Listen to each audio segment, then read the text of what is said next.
Welcome back, squad. 3 things tight ends. Let's roll.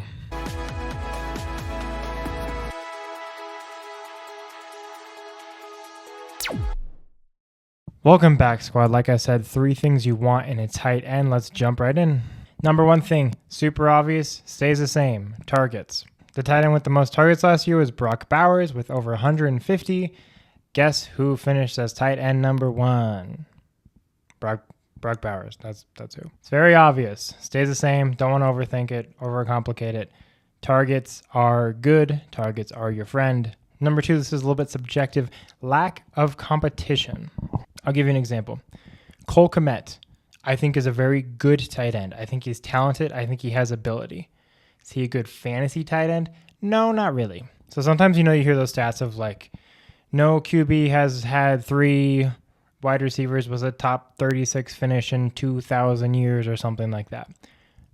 A tight end, in my mind, is like a wide receiver in that case. And will this be the same next year? I don't know. But this past year, they had Keenan Allen, DJ Moore, Rome Odunze.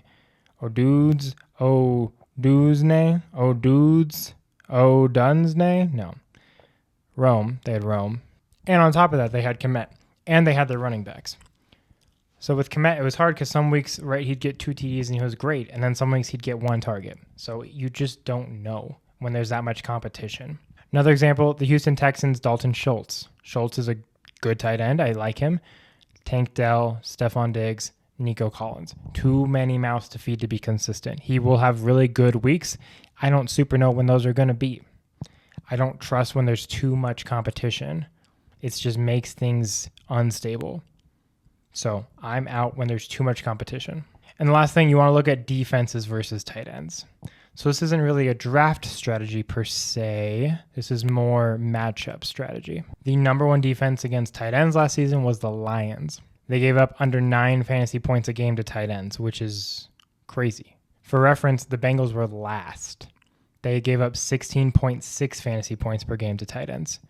No one else was within a point of that. The Raiders are second worst, and they give up 15.5. So obviously you start your studs, but when there's weeks, you can kind of play the matchups a little bit because I don't want to play against a Detroit Lions team if that's how they're going to be against tight ends versus the Bengals, who were just dog water all around. And then there's some fun stats that I think are just interesting, like the Chiefs, for example. The Chiefs were bottom 5 against tight ends last season, but they were top 6 in giving up touchdowns. So they didn't give up many touchdowns, but they gave up a lot of points, which is interesting.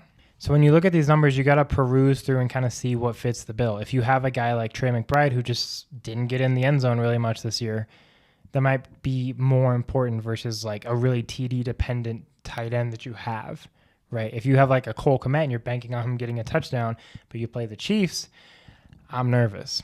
So play your matchups, do your research, be intelligent about it. Don't just blindly pick people unless you have like Brock Bowers, obviously. Anyway, that's what I'm looking for in a tight end this upcoming season. We will see how it goes. Maybe we're doing defense next week. I don't know that I want to. Peace out.